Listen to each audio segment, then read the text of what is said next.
A palavra Tantra tem origem no sânscrito e ela denota um conjunto de conhecimentos hinduístas e budistas que foram desenvolvidas provavelmente a partir do ano 1000. O termo Tantra, em todas as tradições indianas, também pode significar qualquer texto, teoria, sistema ou mesmo um método, e muitas pessoas, muitos eruditos, chamam de instrumento para uma aplicação sistemática de conhecimento. O Tantra começou nos primeiros séculos da nossa era, onde surgiram as primeiras revelações, centradas nas figuras principais de Vishnu, Shiva ou Shakti, ou mesmo Shakti.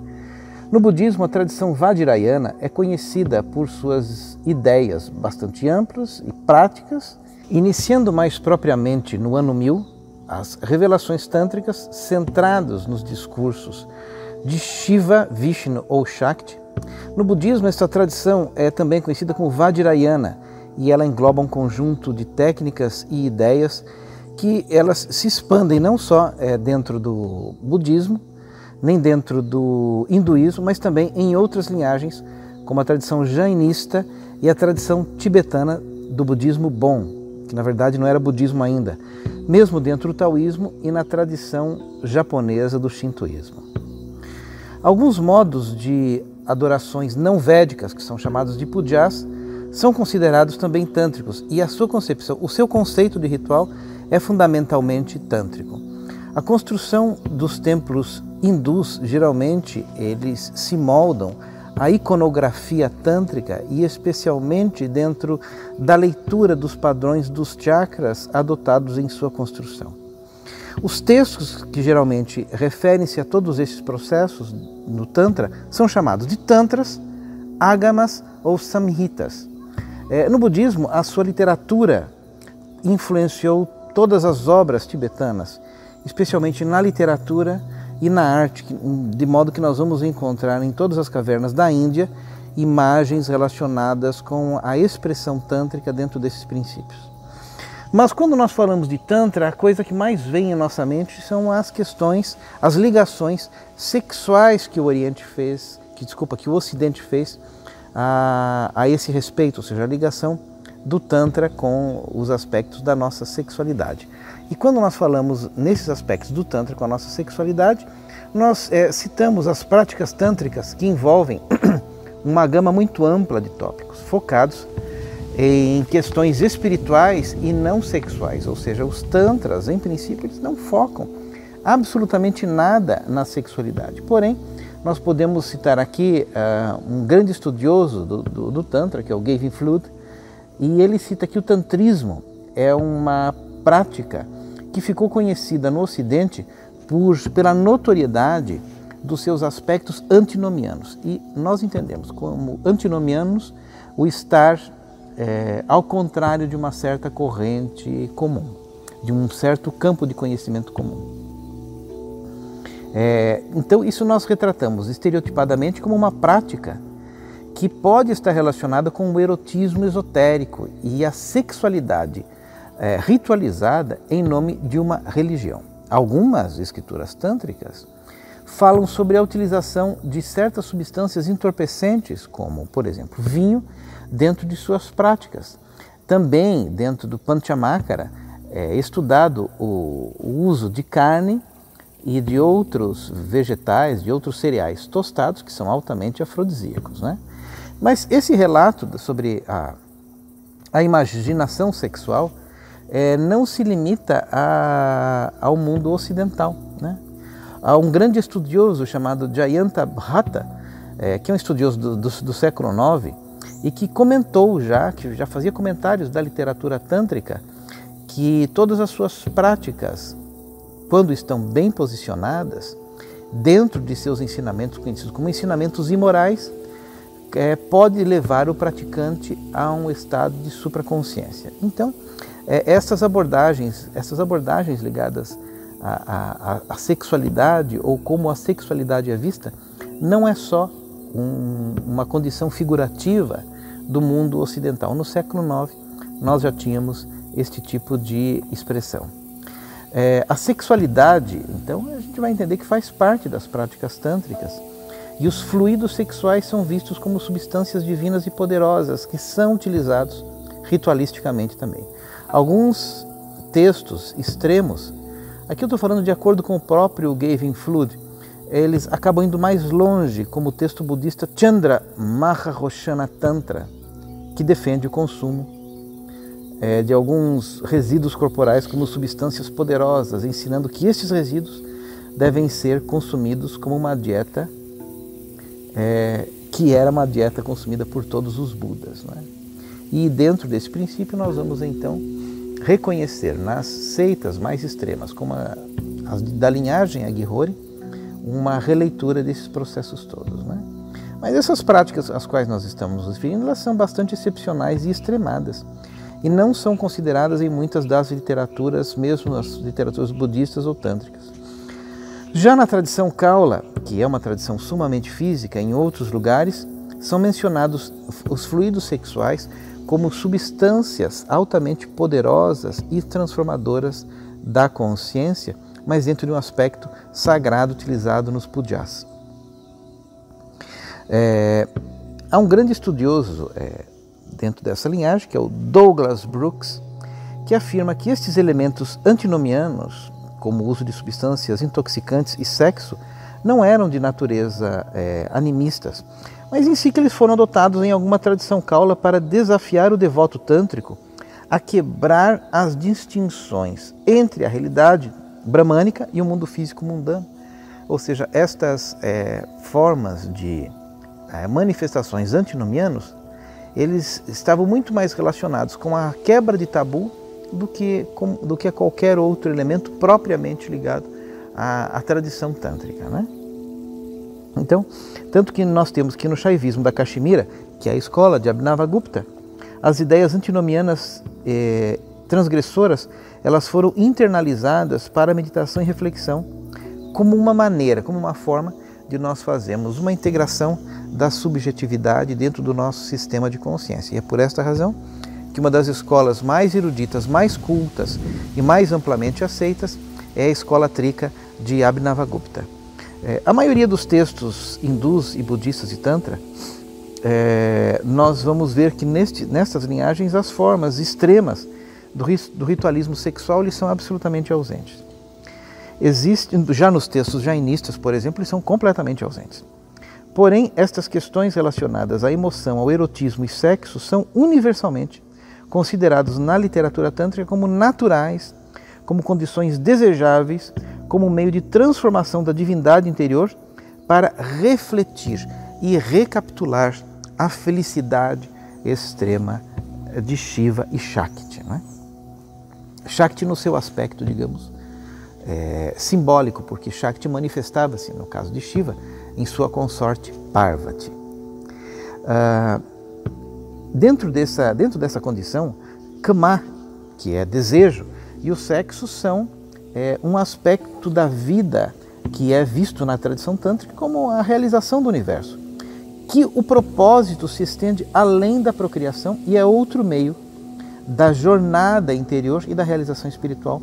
Essa ideia, especificamente, essa ideia camásica do desejo e do sexo, ela floresce com a inclusão da arte erótica em muitas configurações de templos hindus, em alguns manuais de arquitetura e design, existindo alguns templos como Shilpa Prakshpa, existindo em alguns templos como o Shilpa Prakasha.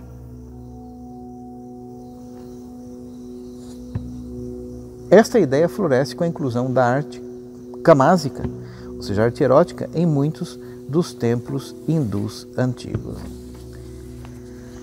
Outro ponto a ser considerado é que o Tantra se fundamenta em sadhana, ou seja, em práticas específicas, através dos quais o indivíduo vai ganhando um estado de supraconsciência.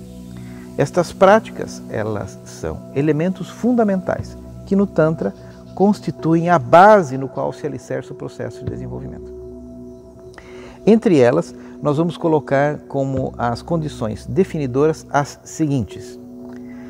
O centro do Tantra é o ritual, especialmente um culto às divindades. Outro ponto central do Tantra é o conhecimento dos mantras, das sílabas de poder e da utilização do som como uma forma de despertar, de abrir, de ampliar a circulação de energia nos nossos nadis. A visualização e a identificação com uma divindade específica, que é uma condição basicamente arquetípica, a necessidade de uma iniciação através de um guru. Isto é primordial. O uso de mandalas, a existência de atos transgressivos ou antinomianos, a reavaliação da sensorialidade corporal e do papel dos nossos 5 sentidos dentro de um processo de supraconsciência. O pensamento analógico, que é conhecido dentro das escolas da linhagem Trika como Sattvarka, que é o intelecto transcendental, a reavaliação dos estados mentais negativos, que é a recriação de estados positivos para a criação de novas sinapses no nosso cérebro, constituindo então estes os elementos principais que nós vamos encontrar como os pilares da prática tântrica. É muito difícil nós falarmos de Tantra se não citarmos Abhinavagupta. É como se nós falássemos de física sem citarmos Schrödinger ou sem citarmos Einstein. Abhinavagupta nasceu em torno do ano 1000. Este não era o seu nome de batismo. Abhinavagupta foi um filósofo, um místico e um cultuador da estética nascido no Caxemira.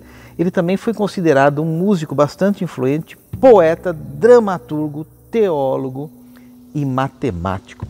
Na verdade, é uma personalidade extremamente polimítica que exerceu fortes influências sobre toda a cultura indiana, tântrica e não tântrica. Abhinavagupta nasceu na Caxemira, já nasceu em uma tradição de estudiosos e místicos e criou um contato com todas as escolas de filosofia e arte do seu tempo, sob a orientação de, no mínimo, 15 gurus. Em toda a sua vida, que foi extremamente longa, ele era uma pessoa longeva, ele completou mais de 35 obras, sendo que a mais famosa de todas é o Tantraloka. Tantraloka é um tratado enciclopédico que coloca luz sobre o conhecimento do Tantra, que é a obra máxima de Abhinavagupta. Nele nós temos uns aspectos filosóficos e práticos daquilo que é chamado de linhagem Trika, também conhecida nos dias atuais como Shaivismo da Caxemira. E uma outra grande contribuição foi no campo da estética, foi no campo, no fundo, da geometria sagrada, no seu famoso comentário conhecido como Abhinavabharati de Natya Shastra de Bharata Muni. Então nós temos talvez o principal pilar do Tantra no mundo medieval. Né? Nós estamos falando, na verdade, do ano 1000. A vida de Abhinavagupta é bastante conhecida e amplamente discutida nos meios acadêmicos, começando de que Abhinavagupta não era o seu nome de batismo. Abhinavagupta era um título. Este título ele ganhou de seu mestre, significando competência e autoridade. Abhinavagupta, Gupta significa mistério ou segredo. Nesta época, mais ou menos no ano 1150, um dos grandes comentaristas de sua época, chamado Jayanatha, ele comentou que Abhinavagupta ele revela 3 significados em seu nome, que é estar sempre vigilante, estar presente em todos os lugares e protegidos pelos louvores.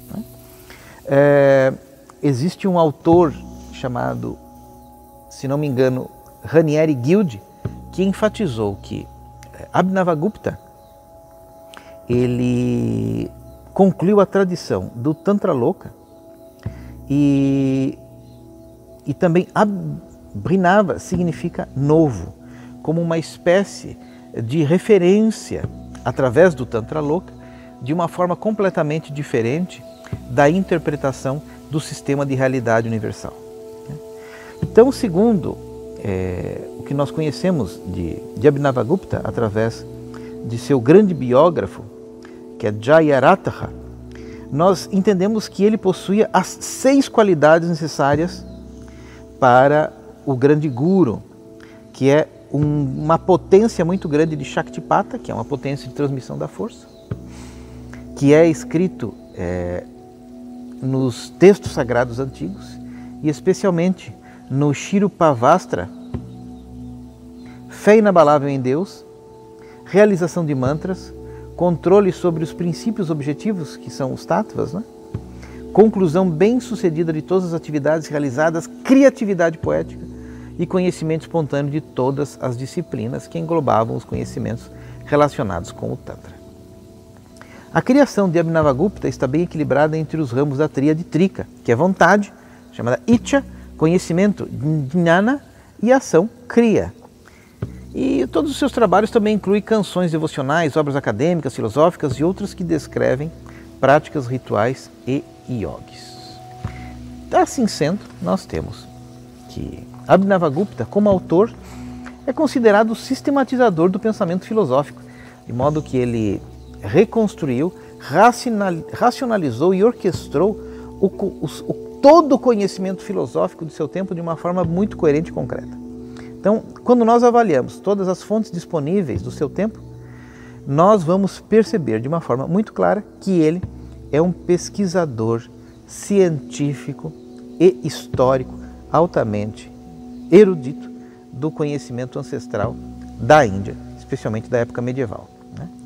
Então, vários estudiosos contemporâneos caracterizam Abhinavagupta como um erudito e um santo, o auge do desenvolvimento do Shaivismo da Caxemira e possuidor, ele, Abhinavagupta, da mais alta posição como um yogi.